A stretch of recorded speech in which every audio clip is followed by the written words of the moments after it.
بسم اللہ الرحمن الرحیم۔ ایک جگہ تراویح پڑھ کر دوسری جگہ تراویح میں شریک ہونا کیسا ہے؟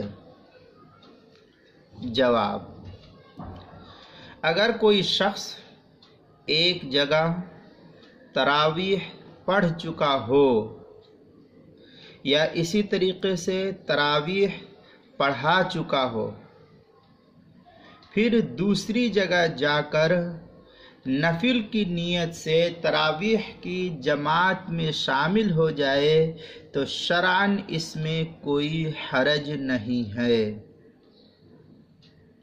اس لیے اگر کوئی آدمی شریک ہونا چاہے تو اس کو اس صورت میں اجازت ہے۔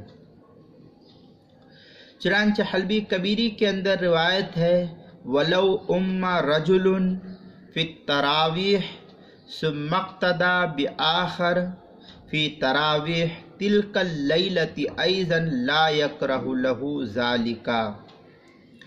اس کو حلبی کبیری کے اندر نقل کیا ہے 408 صفحے پر۔ اردو کتاب کے اندر کتاب المسائل پہلی جلد 525 صفحے پر اس کو نقل کیا ہے۔